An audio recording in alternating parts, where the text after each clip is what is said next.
So hey guys, welcome back to study medium channel.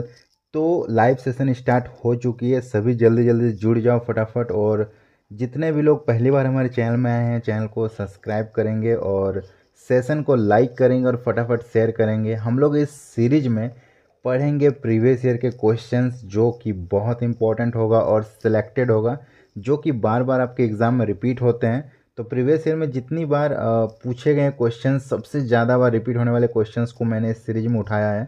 तो अगर आप इस सीरीज को कंटिन्यू देखते हो एग्ज़ाम तक, तो आपका एग्ज़ाम में मैक्सिमम क्वेश्चंस इसी सीरीज से उठने वाला है। किस टाइप के क्वेश्चंस आते हैं एग्ज़ाम में, सारा आपको जानकारी मिल जाएगा। कंप्लीट इस सीरीज को देखिएगा। और ये सीरीज डेली हम लोग का चलती है इसी टाइम, तो आप लोग डेली लाइव क्लासेस के साथ जुड़ें और इस सीरीज का फ़ायदा उठाएं। और अगर किसी को हमारे पेड कोर्स को ज्वाइन करना है तो आप हमारे ऐप को डाउनलोड कीजिए। ऐप का नाम है स्टडी मीडियम, जो कि प्ले स्टोर में मिल जाएगा या फिर लिंक डिस्क्रिप्शन बॉक्स में है। वहाँ से आप ऐप को डाउनलोड कीजिएगा, वहाँ पे आपको क्लासेस मिल जाएगा, जो कि बहुत ही सस्ती हमारी क्लासेस होती, पेड बैच। आप इसको ले सकते हो सिर्फ 599 में कंप्लीट 1 ईयर के लिए। ठीक है, 1 साल तक हम लोग कंप्लीट पढ़ाते हैं सिर्फ 599 रुपये में, जिसमें सभी विषयों की तैयारी कराई जाती है। ये ANM JNM वालों के लिए है, BSc नर्सिंग वालों के लिए, सबके लिए आपको मिल जाएगा। ठीक है, इसमें लाइव क्लासेस होगा, डेली मॉक टेस्ट होगा, प्रैक्टिस सेट होगा, डाउट सेशन होगा और प्रीवियस ईयर क्वेश्चन सॉल्यूशन सब कुछ आपको मिलेगा। ठीक है, तो फटाफट जाओ और ये बैच ज्वाइन कर लेना। इसके अलावा हमारे ऐप में एक चीज़ और मिलेगा, वो है क्वेश्चन बैंक, जो कि आपको कहीं भी देखने को नहीं मिलेगा। इस क्वेश्चन बैंक की खासियत क्या है कि इसमें इतना कंटेंट रहेगा कि आप इससे बाहर कुछ भी आपको पढ़ने की ज़रूरत नहीं पड़ेगा। जैसे कि 12,000 ऑब्जेक्टिव क्वेश्चंस का एक सीरीज मिलेगा। इसमें प्रीवियस ईयर के 15 सालों का क्वेश्चंस का कलेक्शन मिलेगा, 100 मॉक सेट मिलेगा, 50 प्रैक्टिस सेट मिलेगा। सबसे बड़ी बात है कि ये चैप्टर वाइज रहेगा और ये जो है हिंदी इंग्लिश दोनों ही भाषा में रहने वाला है। तो अगर कंप्लीट इसको पढ़ लोगे तो इससे बाहर एक भी प्रश्न नहीं पूछेगा। ये सिर्फ और सिर्फ आपको 299 में मिलेगा, जो कि बहुत सस्ती है। ये भी आपको हमारे ऐप में मिलेगा। अधिक जानकारी के लिए आप हमारे इस हेल्पलाइन नंबर पे कॉल कर सकते हो, व्हाट्सएप कर सकते हो, और मैक्सिमम जानकारी आपको इसी नंबर पे मिल जाएगा। या फिर डायरेक्ट आप इसी नंबर पे पेमेंट करके ये कोर्स ले सकते हो। ठीक है, इस नंबर पे फ़ोनपे, गूगल पे, पेटीएम से किसी से भी आप पेमेंट कर दो। चाहे आपको ये लेना हो 599, चाहे आपको 299, जो भी लेना हो इसमें पेमेंट कर देना और इस नंबर पे कॉल कर देना या व्हाट्सएप में मैसेज कर देना कि पेमेंट हो चुका, तो आपका कोर्स जो है हमारी टीम के द्वारा एक्टिवेट कर दिया जाएगा। तो फटाफट जाओ, ऐप को डाउनलोड करो और ये हेल्पलाइन नंबर को सभी सेव कर लो। इसके अलावा अगर कोर्स में आपको डिस्काउंट चाहिए तो वो भी आपको मिल जाएगा। आप हमारे कोर्स में, किसी भी कोर्स में जाके एक प्रोमो कोड लगाना, जीत10। ठीक है, JEET, ये प्रोमो कोड याद रखना, जीत10। ये प्रोमो कोड लगाना तो आपको कुछ डिस्काउंट और मिल जाएगा। जो भी आपको यहाँ पे प्राइस दिख रही है, इस पर आपको डिस्काउंट मिल जाएगा। ठीक है, JEET, जीत और 1010, ये कोड आप लगाना तो आपको इंस्टेंट डिस्काउंट मिल जाएगा। तो फटाफट जाओ, ऐप को डाउनलोड कर लो। ओके, तो चलिए सभी एक बार सेशन को लाइक कर दीजिए और सभी से शेयर कर दीजिए और हमारे चैनल को सब्सक्राइब कर लीजिए। हम लोग करते हैं क्लास को स्टार्ट। पहला क्वेश्चन है, राइबोसोम की खोज सर्वप्रथम किसने की थी? राइबोसोम की खोज सर्वप्रथम किसने की थी? बॉबेरी ने, अल्टमैन ने, रॉबिन्स एंड ब्राउन ने, या फिर डी डुबे ने?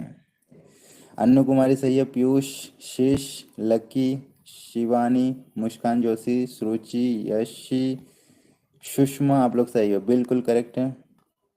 हाँ, बोला गया है राइबोसोम की खोज, नौ नामकरण। तो खोज रॉबर्ट ब्राउन, आप नाम सुने, तो option C is the correct answer. चलिए, तो answer is Robert Brown. Next question की ओर बढ़ते हैं। तारक काय की खोज किसने की थी? बॉबेरी ने, अल्टमैन ने, पुरकिंजे ने, या फिर ब्राउन ने? चलो, तारक काय का सबसे पहले बोल दो। Pushpa very good. मिस्टर नूर करेक्ट है। कोमल नाइस, निराला गेमर गलत है। सुरुचि गलत है, पुष्पा सही है। कोमल, चलो सही है, बिल्कुल। तो तारक काय की खोज की थी हमारे बोबेरी ने। ठीक है, बोबेरी साहब ने किया था। चलो, वेरी नाइस, सभी का सही आ रहा है। हाँ, बिल्कुल बिल्कुल।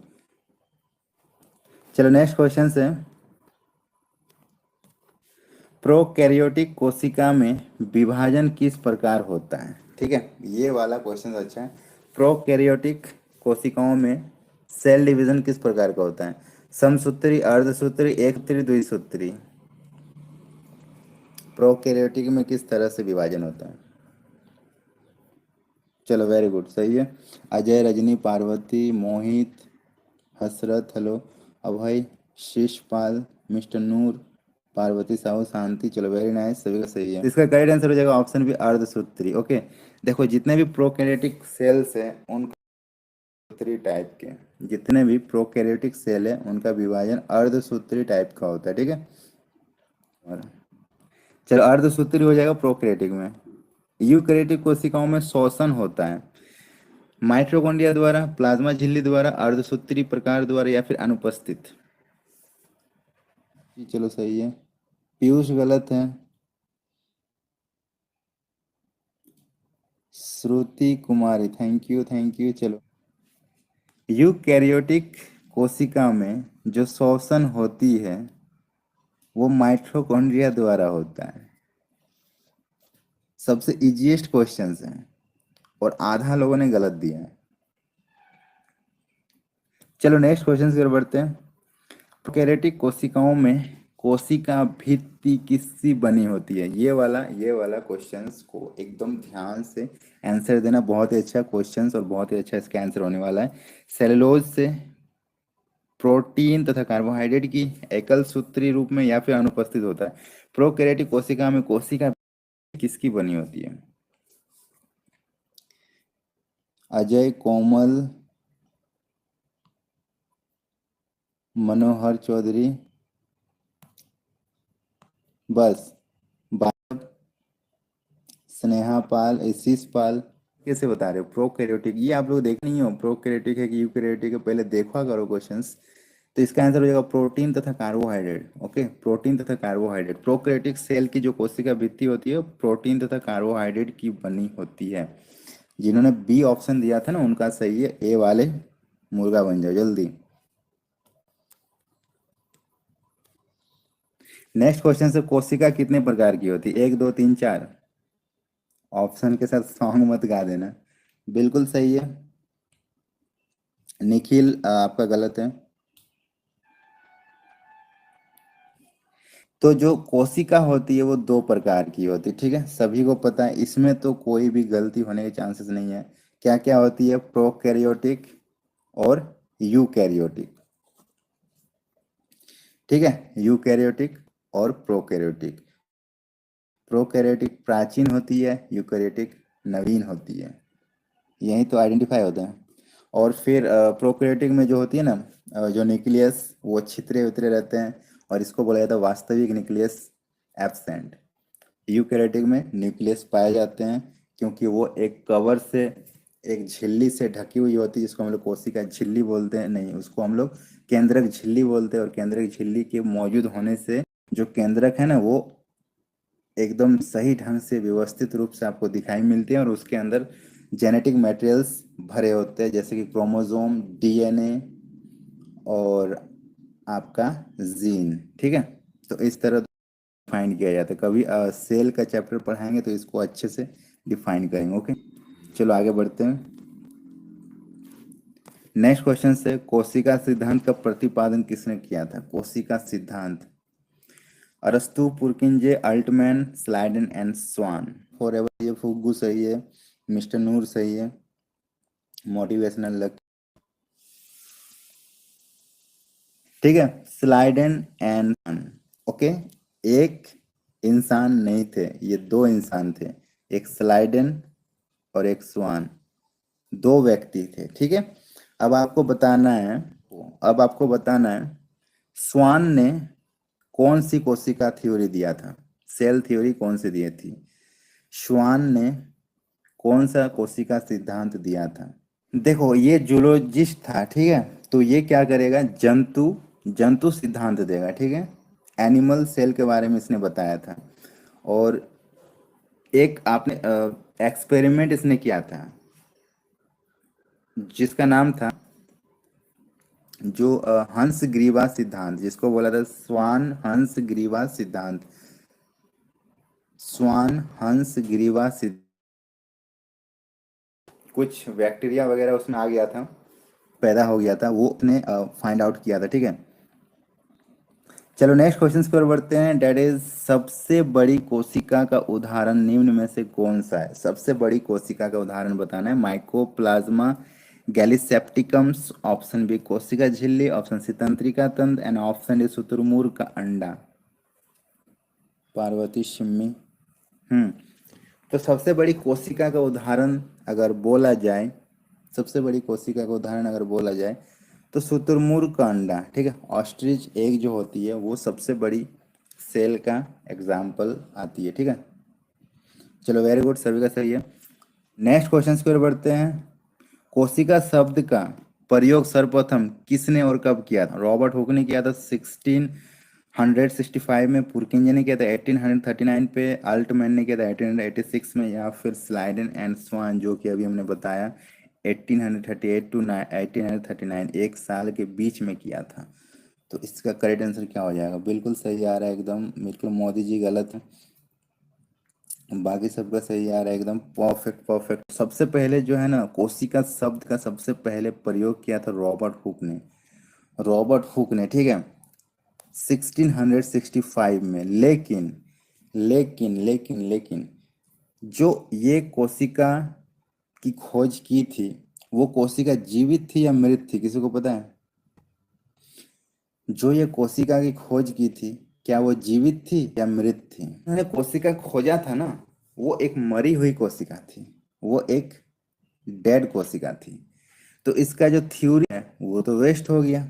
इसने जो खोजा था वो एक मरी हुई कोशिका खोजा, तो इसकी थ्योरी वेस्ट हो गई। ठीक है, लेकिन श्रेय इसी को जाता है सबसे पहले कोशिका को ढूंढने का, कोशिका के शब्द के बारे में बताने का और कोशिका को डिफाइन करने का, जो भी था इसी को पहले दिया गया।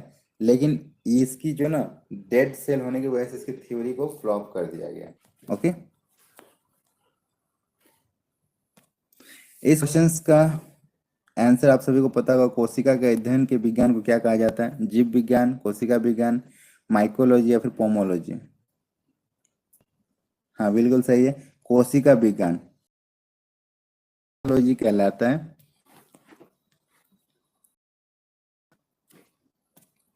नेक्स्ट क्वेश्चन से, जीवन की सबसे छोटी एवं संरचनात्मक इकाई क्या है? जीवन की सबसे छोटी कार्यात्मक एवं संरचनात्मक इकाई क्या है? Very good, cell. ठीक है, कोशिका हो जाएगा। अब चलिए अब बढ़ते हैं नेक्स्ट क्वेश्चन की ओर। जीवन का भौतिक आधार किसे कहा जाता है? जीव द्रव को, कोशिका द्रव को, केंद्रक द्रव को, और या कोशिका को? एकदम परफेक्ट। तो जीवन का भौतिक आधार ने कभी भी कोशिका मत लगा देना। ठीक है, कोशिका नहीं होगा, जीव द्रव होगा, कोशिका नहीं होगा। ठीक है, जीव द्रव हो जाएगा। जीवन का भौतिक आधार होता है जीव द्रव, क्योंकि जीव द्रव जब तक है तभी तक इंसान जिंदा है। जीव द्रव में कमी या फिर सूखापन आए तो इंसान जिंदा नहीं रह सकता। ये जीवन का भौतिक आधार है, ये पोषण करता है, ये एक सेल का पोषण करता है, एक सेल को शोषण करने के लिए मजबूर करता है। सब कुछ जीव द्रव की वजह से सेल जिंदा रहता है। जान लो, जीव द्रव सेल का जीवन होता है और इसीलिए इसको जीवन का भौतिक आधार बोला जाता है। ठीक है, नेक्स्ट क्वेश्चन से, जीव द्रव का नामकरण किसने और कब किया था? जीव द्रव का नामकरण किसने और कब किया था? लेमार्क 1755, पुरकिंजे 1839, अल्टमैन 1886, या फिर स्लाइडन एंड स्वान 1838 टू 39? बिल्कुल सही है, सबका सही है। मोटिवेशनल गलत है, मोदी जी गलत है।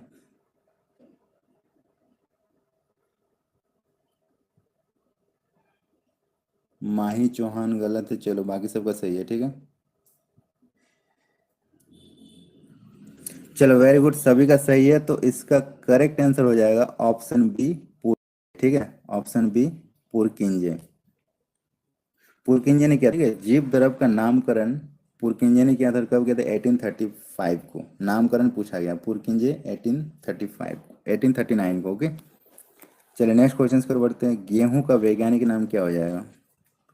Payasam, sativum, option B Triticum, aestivum, option C Oryza, sativa and option इनमें से कोई नहीं। आप एक चीज ध्यान देखना, जब भी वैज्ञानिक नाम पूछा जाता है ना, तो वो दो वर्ड में होता है। जब भी साइंटिफिक नेम देखना, आप देखना दो वर्ड आपको दिख रही है। देखो यहाँ भी दो वर्ड दिख रही है, यहाँ भी देखो दो वर्ड दिख रही है। हमेशा दो वर्ड में होता है। पता है ये दो वर्ड क्या होते हैं? किसी को पता है दो क्यों होते हैं? हाँ, इसका करेक्ट आंसर हो जाएगा ऑप्शन बी टीटिकम एस्टिवम। दो वर्ड्स पता है क्यों होते हैं? जब भी देखना साइंटिफिक नेम हमेशा टू वर्ड्स में होगा, कभी सिंगल वर्ड्स में देखो, कभी नहीं, कभी सिंगल वर्ड्स में नहीं होगा। बिल्कुल मोहिनी। तो एक जो होता है ना, वंश का नाम होता है, एक जाति का नाम होता है, ठीक है? एक वंश का और एक जाति का, वो किस कुल से है और किस जाति से, दो चीज वो आइडेंटिफाई करता है, ठीक है? जीन और स्पेसिस, हाँ बिल्कुल। तो दो चीज को आइडेंटिफाई करता है, इसीलिए टू वर्ड्स होते हैं। ओके, एक वर्ड से आपको पता चलेगा वो किस ग्रुप से है, दूसरा वर्ड से वो किस जाति से है। वंश और जाति, हाँ बिल्कुल। तो क्लास में आगे बढ़ने से पहले आप सभी को बता दूं कि अगर आपको इस क्लासेस का पीडीएफ चाहिए तो आप ये क्वेश्चन बैंक जरूर लें। इस क्वेश्चन बैंक में आपको डायरेक्ट 12,000 ऑब्जेक्टिव क्वेश्चन मिलेंगे, जो कि पूरा सिलेक्टेड रहेगा और इम्पोर्टेंट क्वेश्चंस का कलेक्शन रहेगा, जिसमें 15 साल के प्रीवियस ईयर क्वेश्चंस भी शामिल रहेंगे। 100 मॉक सेट और 50 प्रैक्टिस सेट इसमें रहेंगे। अगर आप इसको कंप्लीट पढ़ लेते हो तो इससे बाहर एक भी प्रश्न नहीं पूछा जाएगा, ये गारंटी है। ये पूरा चैप्टर वाइज रहने वाला है। ये एएनएम जेएनएम बीएससी नर्सिंग सभी के लिए होगा और ये हिंदी इंग्लिश दोनों ही भाषा में है। ये आपको कहाँ मिलेगी? हमारे ऐप के अंदर मिलेगा। ऐप को डाउनलोड करने का लिंक डिस्क्रिप्शन बॉक्स में दिया गया है, या फिर प्ले स्टोर में जाकर सर्च करना स्टडी मीडियम, आपको हमारा ऐप दिख जाएगा, उसको डाउनलोड कर लेना। और अधिक जानकारी के लिए नीचे दिए गए इस हेल्पलाइन नंबर पर संपर्क करो, या फिर आप इसमें व्हाट्सएप भी कर सकते हो। या बढ़ते हैं क्लास में आगे की ओर। चलो नेक्स्ट क्वेश्चन है, मानव का वैज्ञानिक नाम होमोसेपियंस, स्किप कर दें। चलो नेक्स्ट क्वेश्चन है, द्विनाम पद्धति के अनुसार प्रत्येक जीवधारी का नाम किस भाषा में दो शब्दों से मिलाकर बना हुआ है? ग्रीक, जर्मन, लैटिन या फिर इनमें से कोई नहीं? बिल्कुल सही है। तो इसका करेक्ट आंसर हो जाएगा ऑप्शन सी लैटिन। चलिए नेक्स्ट क्वेश्चन है, जीवों की दो नाम पद्धति किसने प्रचलित किया था? जीवों की द्विनाम पद्धति किसने दिया था? Carolus, Linnaeus, option B Mendel, option C Lamarck and option इनमें से कोई नहीं। जीवों की द्विनाम पद्धति किसने दिया था? सही है। सी जो बता रहे गलत है। देखो, जीवों की द्विनाम पद्धति वो कैरोलस लीनियस ने दिया था, ठीक है? कैरोलस लीनियस ने दिया था, हाँ बिल्कुल सही है। लीनियस ने द्विनाम पद्धति किया था। उसके बाद विटेकर साहब आए और उन्होंने 5 टाइप में कैटेगराइज कर दिया, ठीक है? 5 टाइप में कैटेगराइज कर दिया। उसके बाद इनकी थ्योरी फ्लॉप हो गई। नेक्स्ट क्वेश्चन से, वर्गीकी का जन्मदाता किसे कहा जाता है? Carolus Linnaeus, Mendel, Watson Crick या फिर लेमार्क? चलो वेरी गुड। तो इसका इसका अगर करेक्ट आंसर देखा जाए तो हो जाएगा ऑप्शन ए लीनियस। वर्गीकी का जन्मदाता होता है लीनियस, ठीक है?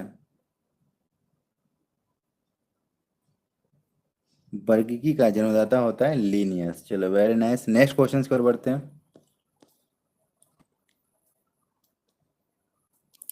अब इस क्वेश्चन का आंसर अच्छे से देना, ठीक है? युगलिना क्या है? ऑप्शन ए एक कोशिकीय जीव है, ऑप्शन बी दो कोशिकीय जीव है, ऑप्शन सी त्रिकोशिकीय जीव है, ऑप्शन डी बहुकोशिकीय जीव है। युगलिना क्या है?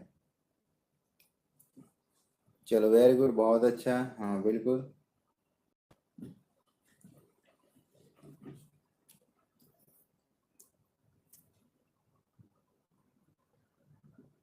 हाँ चलो, इसका करेक्ट आंसर हो जाएगा ऑप्शन है एक कोशिकीय, यूनिसेलुलर होता है। युगलिना जो होती है ना, वो यूनिसेलुलर होता है। ओके, बिल्कुल युगलिना यूनिसेलुलर होता है। अभी इसका विकास हो रहा है, ये विकास के बीच चरण में अभी तक पहुंचा हुआ है। विकास के बीचवे चरण पे अभी ये रुका हुआ है यूग्लिना, इसका विकास हो रहा है, एवोल्यूशन हो रहा है, ठीक है। तो बीच बीच में अभी ये रुका हुआ है, इसलिए यूनिसेलुलर है। आगे जाके ये मल्टी सेलुलर बन जाएगा, लेकिन अभी इसका रुका हुआ, मतलब इसका जो ग्रोथ है ना वो रुका हुआ है, ये बीच वाले स्टेज पे आई हुई है। चलो नेक्स्ट क्वेश्चन है, तंतुमय जंतु किस जगत के अंतर्गत आते हैं? तंतुमय जीवाणु, तंतुमय जीवाणु किस जगत के अंतर्गत आते हैं? मोनेरा, प्रोटिस्टा, पादप, कवक। बहुत ही अच्छा क्वेश्चन है। मोनेरा, प्रोटिस्टा, पादप और कवक, तंतुमय जीवाणु किस जगत के अंतर्गत आते हैं? बिल्कुल सही है। मुस्कान, नैन्सी, फुग्गू, मोटिवेशनल, हर्षद, पियश, प्रियांशी, यशी, माही, पुष्पा, सीमा, गौरी। चलो परफेक्ट, सीमा गलत है। शिमी, वेरी गुड वेरी गुड। चलो परफेक्ट आंसर आ रहा है। हाँ हाँ बिल्कुल, अभय, सपना, पार्वती। चलो वेरी नाइस। तो तंतुमय जीवाणु किस जगत के अंतर्गत आते हैं? तो इसका करेक्ट आंसर हो जाएगा ऑप्शन है मोनेरा, ठीक है। मोनेरा जगत में आते हैं तंतुमय जीवाणु, जो भी होते हैं वो मोनेरा जगत से बिलोंग्स करते हैं। Very nice. चलो नेक्स्ट क्वेश्चन पर बढ़ते हैं। नेक्स्ट है, आधुनिक वर्गीकरण का पिता किसे कहा जाता है? आधुनिक वर्गीकरण, ठीक है, आधुनिक वर्गीकरण का पिता किसे कहा जाता है? ऑप्शन ए अरस्तु, option B Lamarck, option C Linnaeus, option C Davis.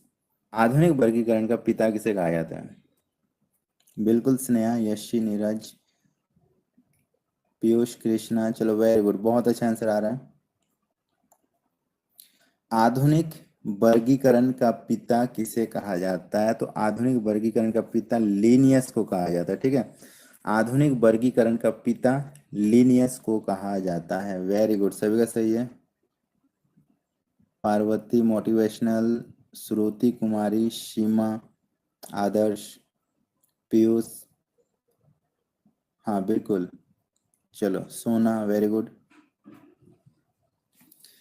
तो Linnaeus is the correct answer. Next question है, लीनियस ने अपनी किस पुस्तक में संपूर्ण जीवधारियों को दो पादप जगत एवं जंतु जगत में विभाजित किया था? ठीक है, लीनियस ने अपने जो बुक्स में उसमें सिर्फ दो टाइप में कैटेगराइज किया था, एक पादप जगत, एक जंतु जगत। उसके अकॉर्डिंग सिर्फ दुनिया में दो ही कैटेगरी होते हैं, एक पादप एक जंतु, ठीक है। बट आगे जाके विटेकर ने उसका थ्योरी को ही गलत कर दिया। तो प्लांट किंगडम, एनिमल किंगडम, सिस्टेमा नेचुरा या फिर फादर्स ऑफ बायोलॉजी, कौन सा बुक्स था उनकी? पार्वती साहू, हाँ वेरी गुड। दिव्यांशु, चलो वेरी गुड। माही चौहान, फुग्गू, निधि, यशी, रजनीश, मोदी जी। चलो वेरी नाइस। तो इसका करेक्ट आंसर हो जाएगा ऑप्शन सी सिस्टेमा नेचुरा। ये सिस्टेमा नेचुरा है, ठीक है, करेक्ट कर लो। हाँ सिस्टेमा नेचुरा हो जाएगा। चलो वेरी नाइस सोना। लीनियस ने अपनी पुस्तक लिखी थी सिस्टेमा नेचुरा, और इस पुस्तक में उसने पूरे दुनिया के जितने भी जीवधारी है उसको दो भागों में विभक्त किया था, एक प्लांट किंगडम्स, एक एनिमल किंगडम्स। तो ये जो है ना, ये जो है और ये जो है, इस बुक्स का ही सब यूनिट है, इस बुक्स का सब यूनिट्स है, पहला और ये दूसरा, ठीक है। सिस्टेमा नेचुरा का ही पहला पार्ट है प्लांट किंगडम्स और दूसरा एनिमल किंगडम्स। तो ये किताब के अंदर ही आपको मिल जाएगा। चलो वेरी नाइस। फिर विटेकर आ गया और इसका पूरा थ्योरी खराब हो गया। नेक्स्ट क्वेश्चन है, जीव विज्ञान का जनक किसे कहा जाता है? लेमार्क, अरस्तु, टेंसले या फिर वाटसन? जीव विज्ञान का जनक, बिल्कुल सही है। संग्राम दास गलत है। चलो बाकी सबका सही है, बिल्कुल सही आ रहा है।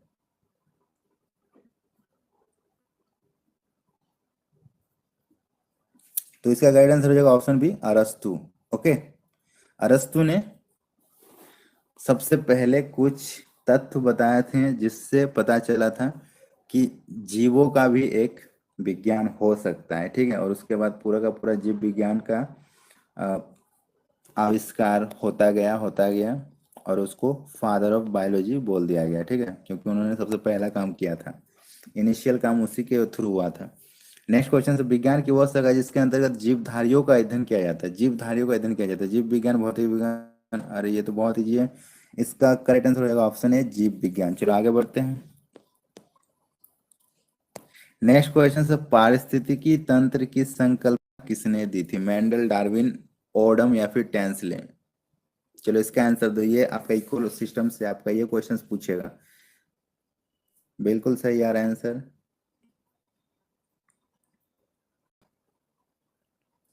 देखो, पारिस्थितिकी तंत्र की संकल्पना किसने दी थी। पारिस्थितिकी तंत्र जैसे कि जल हो गया, वन हो गया, है ना, ये सब एक पारिस्थितिकी तंत्र होता है जिसके अंदर बहुत सारे जीव एक परिवार की तरह रहते हैं, मिलजुल कर एक दूसरे को खाते हैं। एजी टांसले, बिल्कुल सही है। तो इसका गाइडेंस हो जाएगा ऑप्शन डी, टेंसले। टेंसले ने इकोसिस्टम्स का संकल्पना सबसे पहले दिया था। ओके, तो आज की क्लासेस यहीं तक थी। अगर आपको पसंद आया तो लाइक कीजिए, अपने सारे फ्रेंड के साथ शेयर कीजिए, और हमारे चैनल को पहली बार विजिट कर रहे हैं तो चैनल को सब्सक्राइब जरूर कर लीजिएगा, और हमारे ऐप को डाउनलोड कर लीजिए। अगर आपको पेड कोर्स लेना है तो ऐप का नाम है स्टडी मीडियम, जो कि प्ले स्टोर में आपको सर्च करने से मिल जाएगा। जो हमारे चैनल का नाम है वही ऐप का भी नाम है, और नहीं तो उसका लिंक मैंने डिस्क्रिप्शन बॉक्स में दे रखा है, वहाँ से आप डाउनलोड कर लेना। वहाँ पे आपको पेड कोर्स मिल जाएगा बहुत ही सस्ती, सिर्फ 599 रुपये में आपको कंप्लीट कोर्स करा दिया जाएगा। सभी विषयों की तैयारी वहाँ पे कराई जाएगी। फुल ऑन लाइव क्लासेस चलती है, चैप्टर वाइज चलती है। हम लोग किस टाइप के से पढ़ते हैं ऐप में, तो सबसे पहले एक चैप्टर को उठाते हैं, उसका पूरा कंसेप्ट समझाते हैं आपको, पूरा उसका थ्योरी समझाएंगे, आपके दिमाग में पूरे छाप देंगे। उसके बाद उस चैप्टर को जब आप कंप्लीटली समझ जाओगे, तब उस चैप्टर से रिलेटेड जितने भी ऑब्जेक्टिव क्वेश्चंस बनेंगे वो सब आपके सामने रखेंगे, और उसका आंसर आप खुद दोगे। मुझे एक भी आंसर बोलने की जरूरत नहीं पड़ेगा, आप खुद आंसर दोगे, ठीक है। उसके बाद सारे ऑब्जेक्टिव क्वेश्चंस को पूरा अच्छे से एक्सप्लेन करेंगे। 4 ऑप्शन जो रहते हैं उसमें से एक तो आंसर होगा, उसके बारे में बताएंगे। बाकी जो 3 है जो कि आंसर नहीं होता, उसके बारे में भी आपको जानकारी देंगे पूरी। मतलब कंप्लीटली आपको समझाया जाएगा, दिमाग में छाप दिया जाएगा, ठीक है। उसके बाद उस चैप्टर का पूरा नोट्स दे दिया जाएगा पीडीएफ के माध्यम से, और प्रीवियस ईयर के क्वेश्चंस भी सॉल्व कर दिए जाएंगे। तो इस तरह से हम लोग पूरा ऐप में पढ़ाई कर रहे हैं बहुत ही अच्छे ढंग से। अगर आप ऐसे क्लासेस को ज्वाइन करना चाहते हो तो आप हमारे ऐप को डाउनलोड करो, सिर्फ 599 रुपये पे करो, 1 साल तक पढ़ाई मुफ्त, और आपको कोई भी चार्जेस नहीं लगेगी। इसके अलावा आपको हमारे ऐप में एक अनोखा चीज़ और मिलेगा, वो है क्वेश्चन बैंक, जिसका नाम है क्वेश्चन बैंक। 12,000 ऑब्जेक्टिव क्वेश्चंस का ये क्वेश्चन बैंक रहेगा। सभी एग्ज़ाम के लिए अलग अलग ये बनाया गया है, जिसमें 15 साल का प्रीवियस ईयर का क्वेश्चन इंक्लूड रहेगा। 100 मॉक सेट रहेगा रिवीजन के लिए, 50 प्रैक्टिस सेट रहेगा। और इसकी खासियत ये है कि ये चैप्टर वाइज रहेंगे, ठीक है, चैप्टर वाइज रहेंगे, हिंदी इंग्लिश दोनों ही भाषा में रहेगा। और इसको कंप्लीट पढ़ लेते हो तो गारंटी है कि इससे बाहर एक भी प्रश्न नहीं पूछेगा, ये इनफ है। 12,000 बहुत होते हैं। अगर मार्केट से कोई भी किताब आप उठाते हो तो 1,000 1,500 से ज़्यादा क्वेश्चन आपको नहीं मिलेगा, लेकिन इस सीरीज में आपको 12,000 ऑब्जेक्टिव क्वेश्चन मिलेंगे। वो भी सारे सिलेक्टेड रहेंगे, इंपॉर्टेंट सेलेक्ट कर करके डाले गए हैं एनसीईआरटी बेसिस पे, और प्रीवियस ईयर क्वेश्चंस के बेसिस पे ये क्वेश्चंस बैंक को बनाया गया है। तो क्वेश्चन बैंक को लेना बहुत ज़रूरी है सभी स्टूडेंट्स को। अगर आप एग्ज़ाम में अच्छा स्कोर करना चाहते हैं तो ये ज़रूर लें, इससे बाहर एक भी प्रश्न नहीं पूछेगा। इसकी प्राइस सिर्फ और सिर्फ 299 रुपये रखी गई, जो कि बहुत सस्ती है। और अगर इसमें भी आपको डिस्काउंट चाहिए तो हमारा जो कोड है जीत10, वो कोड आप लगाएं, JEET10, जीत10, ठीक है। जीत10 जो है ये हमारा प्रोमो कोड है, इसको अगर आप लगाओगे तो आपको इंस्टेंट और भी डिस्काउंट मिल जाएगा, ठीक है।